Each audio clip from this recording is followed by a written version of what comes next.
E o pessoal da esquerda no Brasil inspirava esse respeito, respaldado no prestígio da grande intelectualidade esquerdista mundial.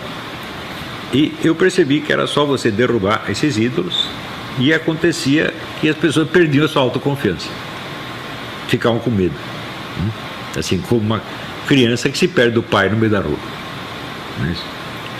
Então, esse respaldo, né, é um dos elementos mais importantes na psicologia humana. Quer dizer, você está escorado no quê? Né? Quem garante a sua integridade psicológica, né? Quem garante a sua coragem, né? Qual é a fonte da sua coragem? A hora que você quebra esses totens, por assim dizer, a coragem vai embora. E daí acontece aquilo que dizia Lenin. Quer dizer, que o principal na guerra é fazer o inimigo perder o desejo de combater, desencorajá-lo. Tá certo? Pensei muito como fazer isso e vi o seguinte: todo o pessoal direitista, conservador, dialogava, debatia com a turma da esquerda na base do confronto de ideias, mas respeitando a integridade intelectual do outro. Integridade intelectual que justamente não existia. Então isso quer dizer, quando um direitista contestava as ideias de um esquerdista, ele ao mesmo tempo o honrava, reconhecendo-o como intelectual legítimo, coisa que ele não é, né? Então, por exemplo, para mim, eu não tenho a menor dúvida de que um sujeito como Michel Foucault, ele é apenas um charlatão e um louco, né? Nada do que ele escreveu tem o menor valor, nada. Né? Outro dia mesmo, eu vi um depoimento de um filósofo que eu conheceu bem, o Georges Magnard, né? E ele conheceu muito bem o Foucault na juventude. Ele disse: o Foucault, ele tinha horror da palavra paternidade, ele tinha horror de ser filho de alguém, ele não suportava esta ideia. E olha, como é que ele queria existir então, né? Então ele tinha que existir baseado na hipótese de que ele surgiu de uma outra maneira. Isso é coisa de maluca, evidentemente, né? Então, que respeito a gente pode ter por isso? Nada, isso não é para ter respeito. Assim como você não respeita uma doença mental. Eu não posso dizer, não, a sua esquizofrenia é intocável, não vou mexer nela. Isso aí não existe. Eu falei, bom, então toda a polêmica conservadora, liberal, anti-esquerdista está toda errada. Porque você tem impugnar a validade da presença dessas pessoas no confronto intelectual, falando, não, você não tem condições de você entrar num debate intelectual. Isso não se aplica a todos os esquerdistas. Tem alguns que, mesmo sendo vigaristas, como Georg Lukács, tem o seu elemento de vigarice, mas ele é um oponente legítimo, como acho que Antônio Negri é um oponente legítimo, tá certo? Quer dizer, ou seja, é um intelectual, ele produz trabalho teórico de valor importante, pode estar errado. Então, aí o confronto é intelectual. Mas não me parece que com a maioria dos intelectuais de esquerda seja esse o problema. Então, o que está errado não é a teoria, o que está errado é ele, né? Assim como no debate com João Pedro Stedley, né, que eu tive na Bienal do livro Rio Grande do Sul, eu falei, eu não vou discutir as metas e o programa do seu movimento. Eu nem o conheço direito, mas eu conheço bem esse seu líder e sei que ele não presta. Tá certo? Por quê? Porque ele é um charlatão, ele escreve uma coisa que ele mesmo sabe que é mentira e depois repete outra que ele também sabe que é mentira. Por exemplo, ele disse, chegou lá e disse, todos os líderes das ligas camponesas foram assassinados pelo regime de 64. Eu falei, porra, mas está escrito aqui no seu livro que foi em 1963. Quer dizer, você está enganando as pessoas duas vezes, né? É assim, e assim por diante, né? Não, existe um estado de violência endêmica no campo brasileiro. Daí eu olhava, ele mesmo dava no livro a estatística dos crimes, assassinatos no campo. Então, por exemplo, 1993, 30 assassinatos. 1997, 28 assassinatos. Falei, isso aqui não dá para competir com uma delegacia de bairro no Rio de Janeiro. Então, o campo é a região mais pacífica do Brasil. A única que faz arruaça lá são vocês mesmos. Né? E assim por diante. O cara saiu de lá dizendo, se eu soubesse que ia ser tratado assim, eu não viria. Quer dizer, não é para vir mesmo. Muito bem, depois desse tempo desse debate, ele ficou quietinho por vários anos. Isso tira a vontade do sujeito combater. Teve um homem que, presidente da SBPC, depois de confronto comigo, ele desistiu da carreira científica, foi ser plantador de alface no Rio Grande. Falei, agora está certo, arrumou uma profissão honesta, hein? Parou de vigarista. É isso que tem que fazer. E foi isso que eu fiz no Imbecil Coletivo.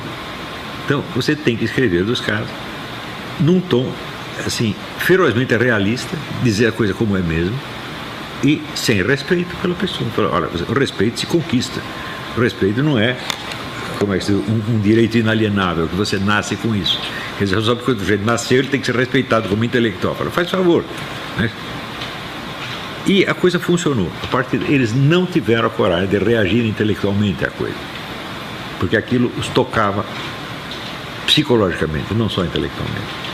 Ali começou a queda da esquerda. E foi, aos poucos, né? Eles foram desistindo da luta. Quando o sujeito começa apenas a xingar, reclamar, tá, já perdeu. Não tem o confronto intelectual, já perdeu. Muito bem. Eu penso, como é que eu poderia fazer o mesmo com este esquema que está aí? Esse novo esquema. Né? Simplesmente não dá tempo. Eu falei, bom, eu precisaria estudar muito o caso, né? Dominar o assunto, como dominei a estratégia esquerdista do Gramsci, tá certo? E daí fazer uma operação dessa, mas ia durar também 20 anos. E nós não temos os 20 anos. Então eu pensei, bom, nós vamos ter que fazer um negócio assim acelerado. E tem que ir direto no ponto. Qual é o ponto? Pensei. É a doutrina do Ronald Dworkin. É a concepção de justiça do Ronald Dworkin está por trás de toda esta imensa cara de pau, dessa desfaçatez dos nossos juízes, que não só legislam, como legislam em causa própria. O juiz não pode legislar, está lá para aplicar a lei, não para inventá-la, tá certo? Eles inventam tudo e fazem isso em benefício próprio, em benefício do seu partido. É uma coisa, é um descaramento tão grande. Eu os considero todos criminosos, tá certo? E eu acho que o certo seria tirá-los de lá a pontapé, quer dizer, o povo invadir e tirar os caras na tapa, você sai daqui. Isso seria o certo. Mas como não vai fazer isso, e eu não tenho pessoalmente os meios de fazer, então eu falo, bom, eu vou ter que ir pela mesma estratégia do combate intelectual, como eu fiz no outro caso. E, felizmente, é possível encontrar um núcleo da convicção que sustenta essas pessoas. E essa convicção é a teoria do Ronald Dworkin a respeito da função da justiça. E é isso mesmo que eu vou tentar explicar hoje e mostrar para vocês o seguinte: nós podemos tirar toda a autoconfiança desses 9 juízes, mostrando a eles que o guru deles não é de nada. O seu guru é um coitado. Ele não sabe do que está falando. E ao admirá-lo e segui-lo, você mostra que você é um incapaz. Quer dizer, você não é capaz de sequer de escolher um professor que vale a pena. Certo?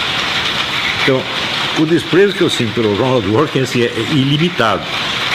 Principalmente porque ele é um cara que despreza todo mundo. Eu botei até no Facebook 2 fotos dele mostrando aquele ar de desprezo que ele tem pelas pessoas. Eu falei, mas quem é você para desprezar assim? Você mesmo é desprezível, você não é de nada, pô. Né? Você vê que o próprio Roger Scruton, quando discute com ele, diz, não, reconhecemos o talento, etc. Talento coisa nenhuma, rapaz. A minha conclusão é o seguinte: a única coisa que o Ronald Dworkin tem, ele tem um domínio do vocabulário do pessoal radical chique da costa leste americana. Ele fala para o coração dessas pessoas porque ele é um deles. Ele é da turma. Ele sente como eles. Então é claro que ele tem audiência nesse meio. Mas ele não tem mais nada além disso. Ele às vezes dá um ar de estar expondo uma teoria científica, quando na verdade ele está apenas repetindo lugares comuns da conversa dessa gente. E eu vou dar alguns exemplos. Eu, assim, de propósito, em vez de pegar os livros dele sobre teoria jurídica, eu peguei o último livro dele, que se chama Religião Sem Deus. É claro que não precisa ser muito esperto, assim, que, em geral, as concepções que nós temos do ser humano derivam das concepções que nós temos a respeito de Deus. É isso? E ele não é uma exceção. Eu vou ter que ler alguns pedaços aqui para vocês entenderem, né, onde é que ele quer chegar